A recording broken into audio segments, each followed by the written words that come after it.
UKLO 1 year masters. No IELTS required up to 5 years visa. High visa success rate. అవును. బాబు గారు అలాగే జగనన్న పొలిటీషియన్లో వీళ్ళిద్దరూ నాకు బాగా ఇష్టం ఇద్దరు. అదే తరుణంలో ఈయన్ని అలా చూసినాను, బాబు గారిని అలాగే చూసిన, జగనన్నని చూసా, ఆయన చంద్రబాబు సార్ని అలాగే చూసా. అప్పుడు ఇద్దరిని నేర్చుకోవాలని నాకు మనసులో వచ్చింది.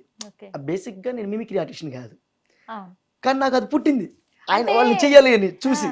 మిమిక్రీ ఆర్టిస్ట్ అంటే ఇప్పుడు మీరు చెప్తుంటే మాకు తెలుస్తుంది, కానీ ఇప్పటి వరకు అయితే సునీల్ అంటే ఒక మిమిక్రీ ఆర్టిస్ట్ కాదు, మిమిక్రీ ఆర్టిస్ట్ కాదు. ఇప్పటి వరకు అంటే మిమిక్రీ జనాలకు తెలిసి, జనాలకి అంటే అందుకే చెప్తున్నా, జనాలకి తెలిసినా మీకు తెలిసినా ఒక విద్యలో దాని ద్వారా 10 రూపాయలు తెచ్చుకొని తద్వారా ఆయన జీవనాన్ని పోషిస్తున్నాడు అంటే దాన్ని వృత్తిగా భావిస్తాం. అంటే నేను నటుడిగా వృత్తి, నేను సినిమాలు యాక్ట్ చేస్తే నేను దాన్ని వృత్తిగా పెట్టుకున్నా. మీరు అంటే ఇప్పుడు మీరు నటుడిగా అంటున్నారు. ఒక మాట అడుగుతాను సార్ మిమ్మల్ని. ఇప్పటి వరకు మీరంటే సునీల్ అంటే ఒక మిమిక్రీ ఆర్టిస్ట్, అందులో జగనన్నను ఇమిటేట్ చేసే మరో జగనన్న అనే ఇదిలో ఫేమ్ అయ్యారు. కానీ ఆర్టిస్ట్ అని మీరు అంటున్నారు.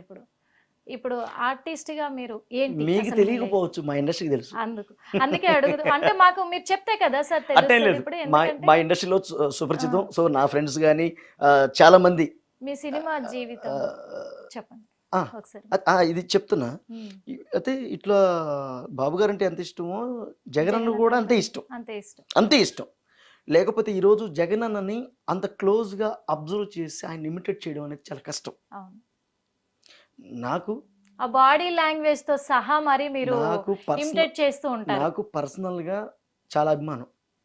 ఈ ఇద్దరు పొలిటీషియన్స్ అంటే నాకు చాలా ఇష్టం. నా ప్రొఫెషనల్గా అంటే నేను పూర్తి మిమిక్రీ స్థాయి ఆర్టిస్ట్ని కాదు కదా, నటుడిగా యాక్ట్ చేస్తూ ఈ వాయిస్లు వచ్చేతలకే దాన్ని నేను మళ్ళీ దీనికి యాడ్ చేశా. ఇప్పుడు ఒక యాక్టర్గా నా దగ్గర ఉన్నటువంటి ఒక విద్య చూపించుకోవడానికి ఉపయోగపడింది. సో నేను దాన్ని వృత్తిగా భావిస్తా. అది 100% నాకు అభిమానం. వృత్తిపరంగా నాకు అంటూ ఒక అవకాశం వచ్చినప్పుడు ఇండస్ట్రీలో నేను దాన్ని చేస్తున్నా అంతే.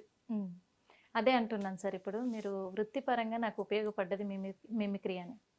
మరి ఈ మిమిక్రీ ఆర్టిస్ట్గా మీరు ఇంత సక్సెస్ఫుల్ అవుతాను అని మీరు అనుకున్నారా? అప్పట్లో ఎక్స్పెక్ట్ చేశారా? మా నాన్న సక్సెస్, మా అమ్మ సక్సెస్, నేను సక్సెస్. ఎందుకంటే అమ్మ నాన్న కూడా ఏదైనా మిమిక్రీ, ఇద్దరు డ్రామా ఆర్టిస్టులు. స్టేజీ నుంచి బాలనాగమ్మ నాటకంలో మాయిల్ ఫకీర్ నాన్న, అందులో చాలా పెద్ద పాత్ర మాయిల్ ఫకీర్. అమ్మ అందులోనే పులిరాజు అనే పాత్ర. ఆ రెండు చేస్తూ అమ్మ జానపదంలో సింగర్, విజయవాడ రేడియో కేంద్రంలో విజయవాడ రేడియో కేంద్రంలో జానపద పాటలు పాడుతున్న సింగర్ మా అమ్మగారు. మీ ఫ్యామిలీ బ్యాక్గ్రౌండే కళారూపాలు. సో నాకే అదేంటంటే ఇద్దరు కళారూపాలు అవడం వల్ల మనకు అది ఆటోమేటిక్గా అది వచ్చేసింది. అంటే ఇక నేను బై బర్త్ పుట్టడమే నా కళారంగంలో పుట్టాను. అంటే వాళ్ళిద్దరితో అలా బాండింగ్ ఉంది. అలా ట్రావెల్ అవుతున్నప్పుడే నేను పుట్టాను. ఎందుకంటే ఒకప్పుడు ఈ స్టేజీ నాటకాల నుంచి ఈ రోజు ఇండస్ట్రీ అంటే స్టేజీ లేకపోతే ఇండస్ట్రీ ఎక్కడ ఉంది?